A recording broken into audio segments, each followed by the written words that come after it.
우리가 이제 느헤미야서 마지막입니다.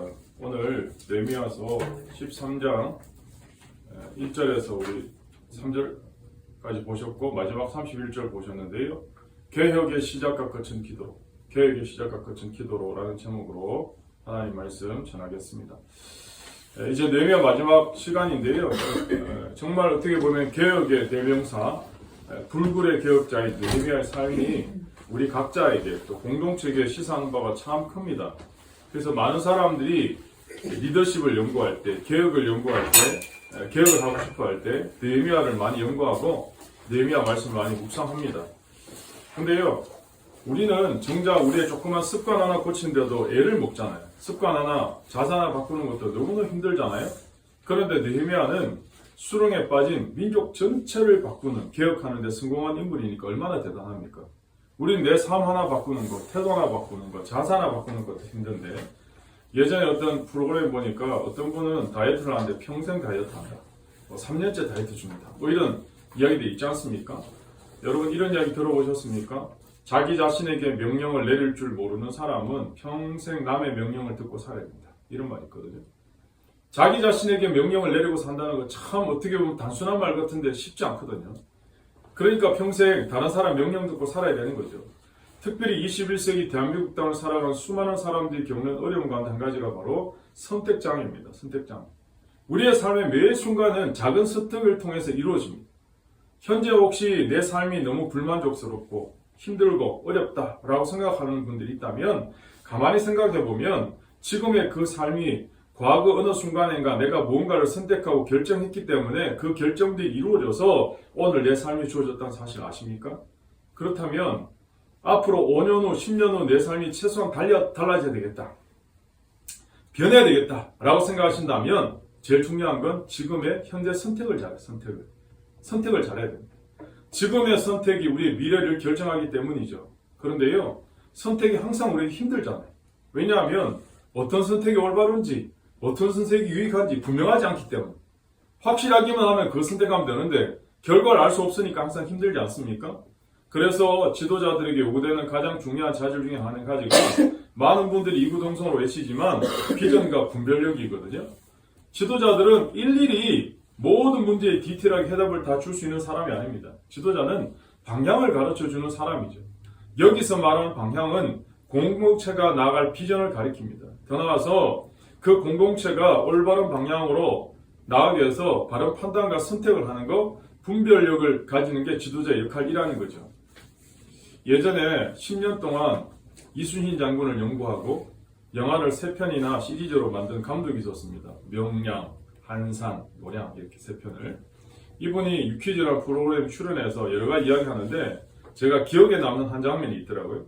자기가 감독이니까요, 수많은 스텝이나 배우들이 자기의 지시 하나에 따라 막 움직이는 거죠. 네.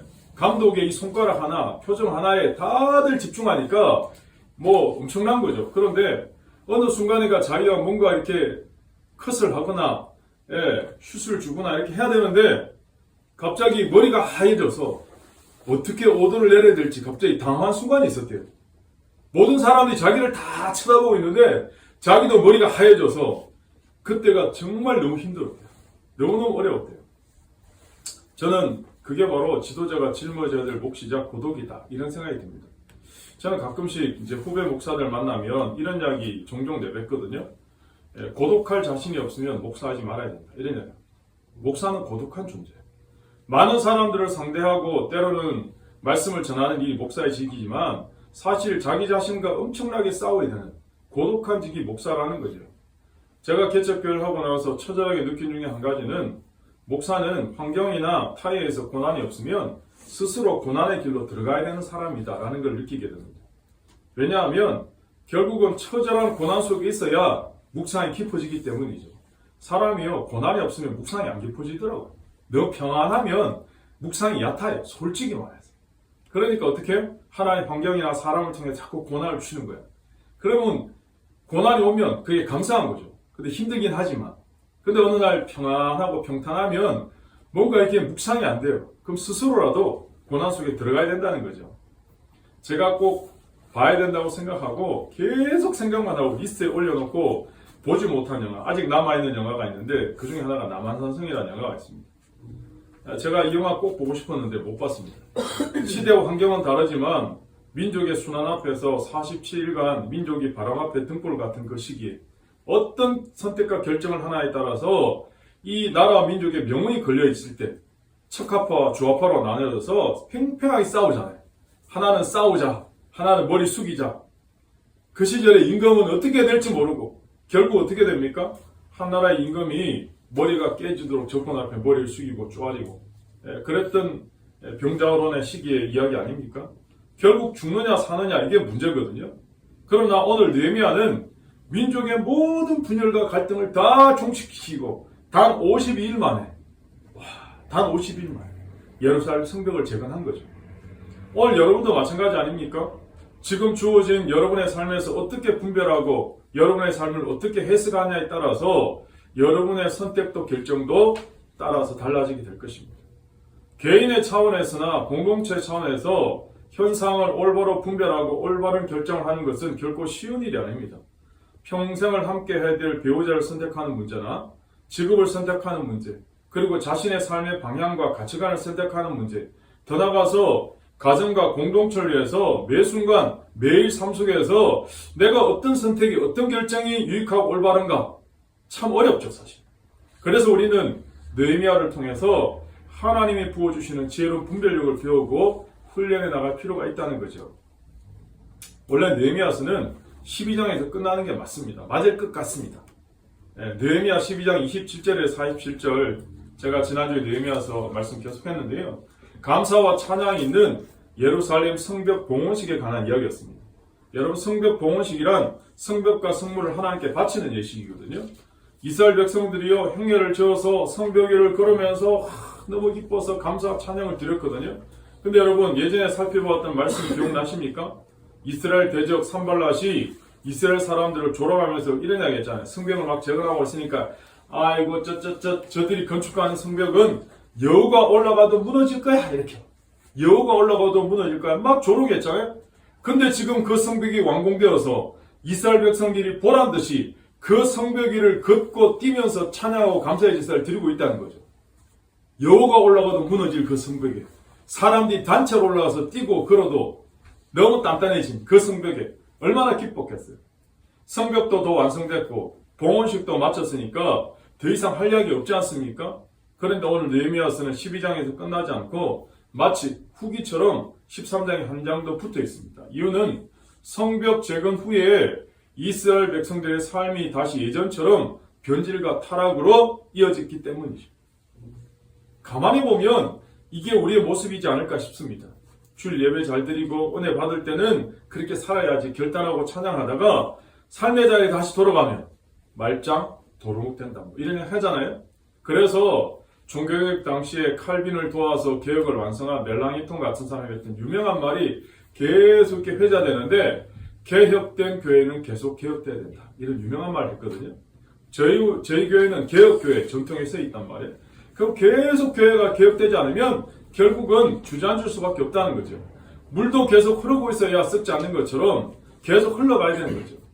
흘러가 버린 물이 물레방아를 돌리는 것이 아니고 지금 흐르고 있는 물이 물레방아를 돌릴 수 있다. 이런 말이 있잖아요. 우리의 신앙도 마찬가지입니다.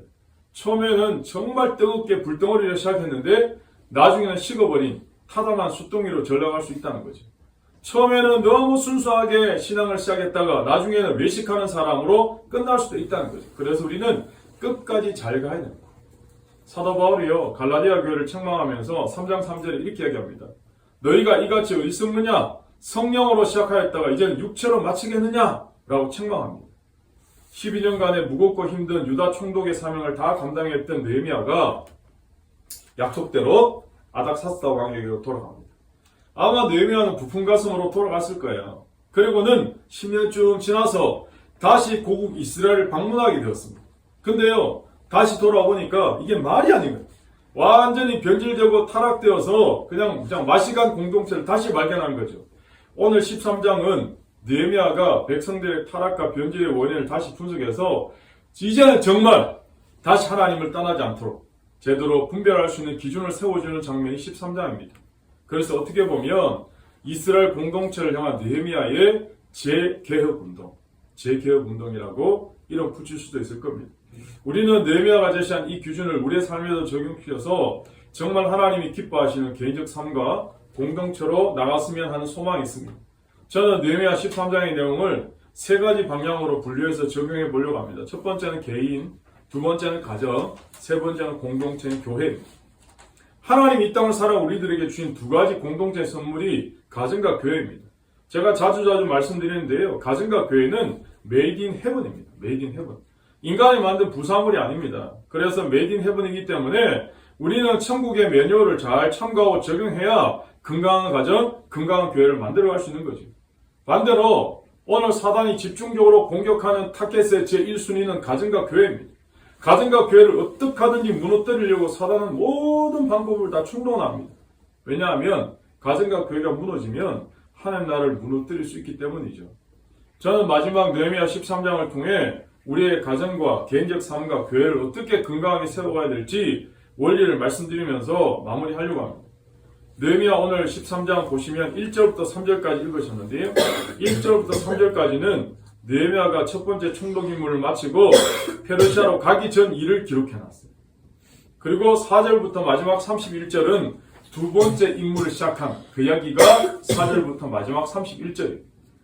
우리는 느헤미야가 예루살렘 성벽을 완성하면서 백성들이 하나님의 정체성을 가지고 온전히 살아가도록 세 가지에 대해서 약속과 다짐을 받고 적용하고 돌아갔습니다. 이 세 가지 부분이 뭐냐? 첫 번째, 이방인과의 결혼 금지. 두 번째, 온전한 11조. 그리고 세 번째는 안식일 준수였거든요. 근데 다시 예루살렘 와보니까 이게 다 무너져요. 다 무너져요. 먼저 개인적 신앙생활에 회복될 분이 뭐냐?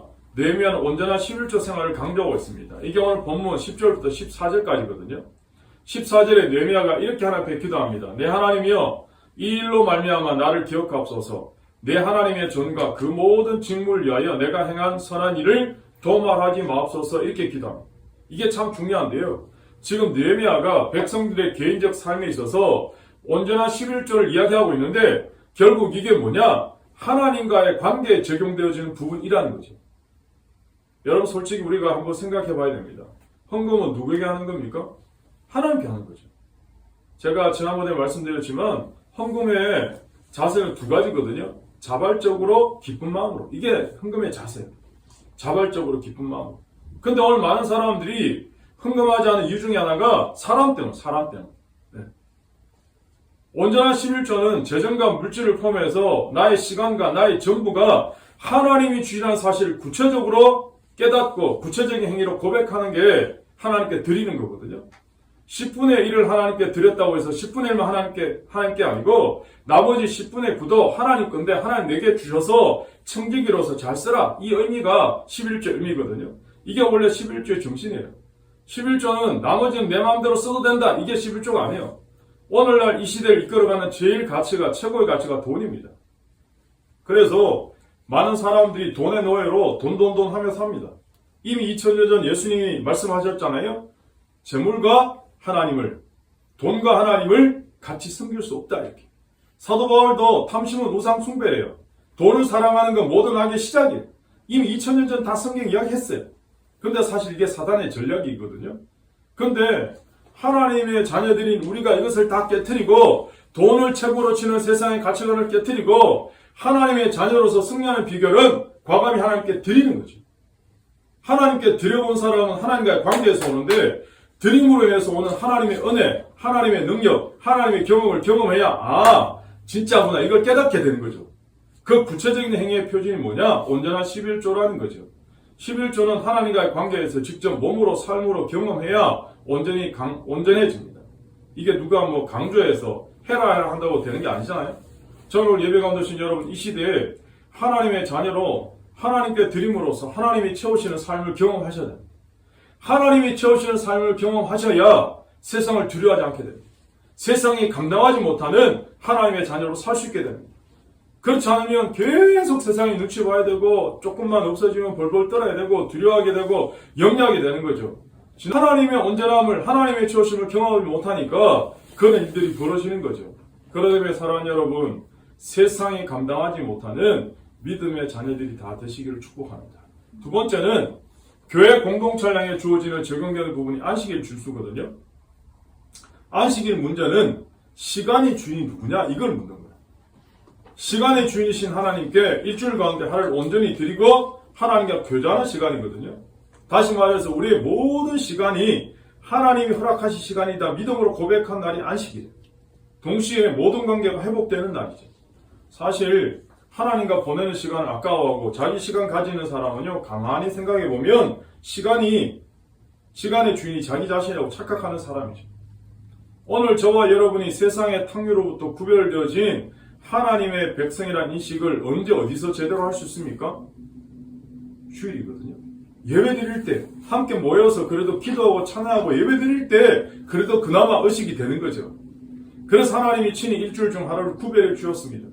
하나님 오늘 저와 여러분을 부르고 먼저 부르시고 초청하셨습니다. 그래서 느헤미야가 22절에 이렇게 기도합니다. 내가 또 레위 사람들에게 몸을 정결하게 하고 와서 성문을 지켜서 안식일을 거룩하게 하라 하였느니라. 내 하나님이여 나를 위하여 일도 기억하옵시고 주의 크신 은혜대로 나를 아끼시옵소서. 모든 사람들이 오늘 가만히 보면 그냥 하루 평범하게 하루하루 살아가는 것 같지만 저마다의 삶의 가치관을 가지고 살아갔거든요. 그런데 이 삶의 가치관, 기준이라는 게 삶의 터전이 흔들릴 때마다 왔다 갔다 하는 게 문제입니다. 어떤 분이 이런 고백하잖아요. 옛날에 교회 너무 잘 나갔대요. 근데 한동안 지금 방학 중이에요. 나이 지극히 드신 분도 그동안 먹고 살기 바빠서 빠듯해서 교회 못 나왔대요. 사람들은요, 제각기 삶의 목표들이 다 있잖아요. 아마 여러분도 그러실 겁니다. 우리가 주일 성수도 마찬가지거든요. 우리가 주일 예배 드린다라고 하는 건 하나님께 약속이자 공동체 약속입니다. 공동체를 유지하기 위한 최소 기준입니다. 그래서 우리의 삶의 우선순위가 회복돼야 됩니다. 사실 여러분, 우리가 먹고 싶고 사고 싶고 하고 싶은 거 있으면 어떻게 하든지 하잖아요. 예. 그런데 하나님과의 관계는 하나님과 예배는 자꾸 뒤로 몰리는 거예요. 우선순위가. 이스라엘 백성들이 출애굽 이후에 광야를 진행할 때 하나님의 임재를 상징하는 법궤가 항상 맨 선두에 있었어요.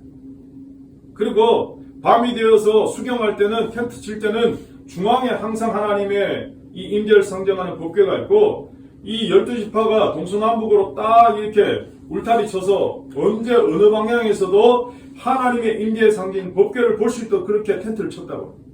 다시 말해서 이 의미는 결국 이스라엘 백성들에게 하나님이 시각적인 효과를 통해서 하나님의 임재가 항상 너희와 함께한다. 광야길을 가는 동안 하나님이 시켜주신다. 이거를 계속 교육시키는 거거든요. 마찬가지죠. 오늘 우리가 지금 예배 드리는 것은 똑같거든요. 예배 드리는 것도 결국은 우리가 예배 드리는 게 아니고 예배 드림을 통해 이 주일이 하나님이 우리의 삶을 지켜준다는 거예요. 우리는 자꾸 내가 예배 드린다 이렇게 생각하거든요.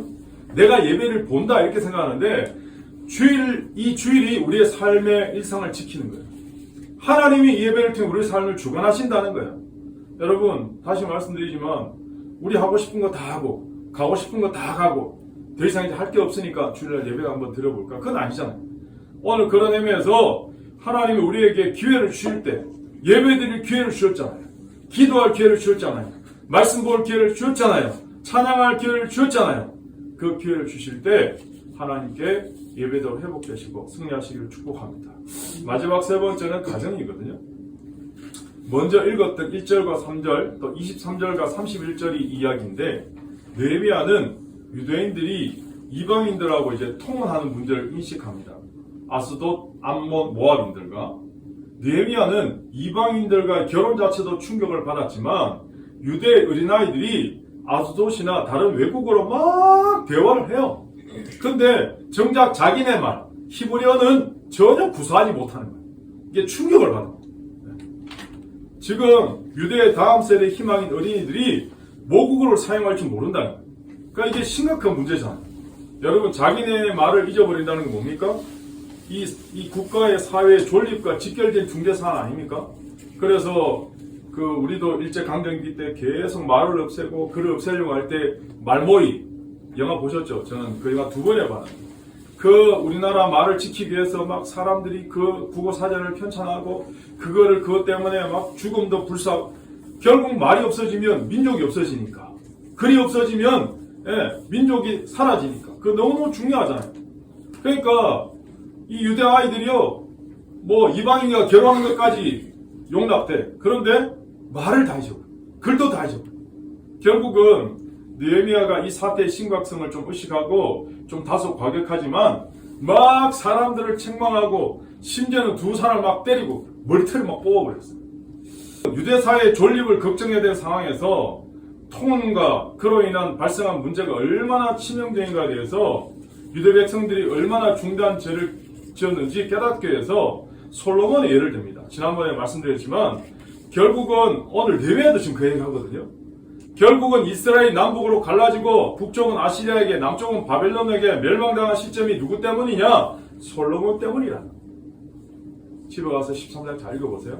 느헤미야도 지금 그 얘기를 하고 있어요. 솔로몬이 이방 결혼한 것 때문에 결국 나라가 이쪽이 됐어. 이렇게 망했어. 느헤미야가 지금 그 얘기를 하고 있는 거예요. 사람은 환경의 지배를 받죠. 심지어 지배를 당하는 존재입니다. 아무리 훌륭한 사람이라도 누구의 말을 듣느냐, 어떤 사물을 바라보느냐, 어떤 가치관에 지배하여 있느냐에 따라서 영향을 받게 돼 있죠. 오늘 우리가 살아가는 삶의 전에서 말씀의 영향 아래 살아가는 것이 아니라 세상의 잘못된 가치관이나 문화의 영향을 받고 있다면 당연히 우리의 가치관이나 신앙관은 흔들릴 수밖에 없죠. 그래서 오늘 본문 4절부터 9절까지 어떻게 보면 이야기가 새 속에 물든 우리의 삶을 대변해 준다고 보여집니다. 제가 한번 읽어드릴게요. 4절부터 9절까지. 이전에 우리 하나님의 전의 방을 맡은 제사장 엘리야십이 도비아와 연락이 있었으므로 도비아를 위하여 한 큰 방을 만들었으니 그 방은 원래 소재물과 유향과 그릇과 또 레위 사람들과 노래하는 자들과 문지기들에게 11조를 주는 곡물과 새 포도주와 기름과 또 제사장들에게 주는 거제물을 두는 곳이라.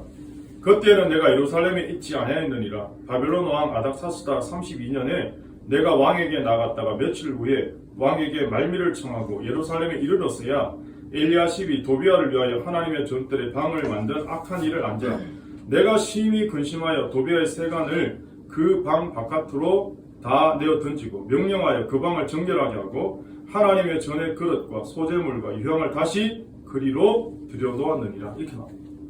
여러분, 도비아라는 사람 생각나십니까? 느헤미야서 제가 하도 이야기했으니까. 도비아가 누굽니까? 이제 느헤미야 제가 이렇게 간간히 했지만 이 정도 했으면 이제 도비아가 누군지 대충은 착한 사람일까요? 나쁜 사람일까요? 느헤미야가 예루살렘 성벽 재건 공사할 때 처음부터 끝까지 계속 방해하려고, 계속 사사건건 방해하고, 심지어는 느헤미야를 죽이려고 거짓 편지까지 보내고 그랬던 사람이 도비아예요. 도비아. 그럼 어느 정도인지 아시겠죠? 그런데 이 사람이 어떻게 한지 아세요? 느헤미야가 아닥사스다 왕에게 돌아간 사이에 다 완공된 성전 안에 방을 하나 찾아가고는 그 방에 레위인들이 하나님의 성물을 드려야 될 그 방에 자기가 개인 집무실을 차려놓고 버젓이 살고 있는 거예요. 아니, 가장 악랄하고 심할 정도로 성벽 재건공사를 방해한 인물이 성벽이 완성되고 나니까 그 안에 들어가 살고 있다니까요? 개인 집무실 가지고? 이게 말이 됩니까? 근데 말이 되잖아요. 왜냐하면 도비아는 사실 악한 마귀를 상징하거든요. 그러면 하나님의 성전 안에 마귀가 들어와 있다는 소리잖아요. 하나님의 성전 안에 거짓과 악함이 들어와 있다는 거잖아요. 현실적으로 우리의 신앙생활에 하나님 임재를 회복하는 말씀이 중심이 있어야 되는데 오히려 세속적인 가치관에 물들어서 교회에서 찬양해요. 예배 드려요. 말씀도 있어요. 그런데 가만히 보면 핀트가 조금씩 빗나가는 거예요. 오히려 말씀보다 기도보다 예배보다 세상 권력을 따라가고 돈을 추구하고 명예를 따라가고 세상의 가치관을 살짝 따라간다는 거죠. 그러다 보니까 교회 안에 점점점 스물스물 마귀의 가치관, 마귀의 전략이 자리 잡는 거죠. 예수님께서도 사복음서에 공이 한 번씩 등장한 에피소드 중에 하나가 뭐냐면 성전을 그냥 들이엎으시는 거거든요. 성전을 정화하시는 거거든요. 성전 정화 작업을 하신 거죠.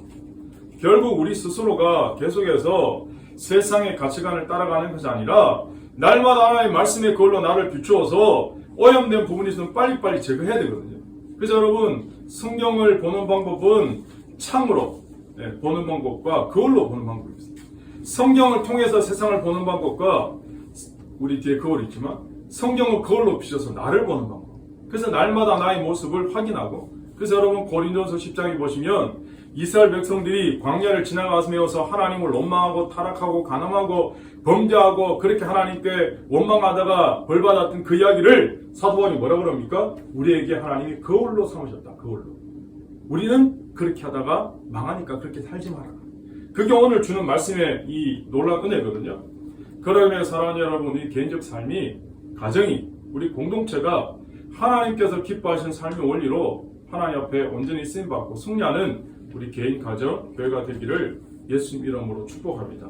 제가요, 어제 이렇게 말씀을 정리하고 마지막에 이렇게 생각하는데 벌써 2025년 12월이니까 제가 이제 개척교회한 지 벌써 3년이 됐거든요. 이제 올 연말이면. 예배 드린 지가 딱 3년이에요.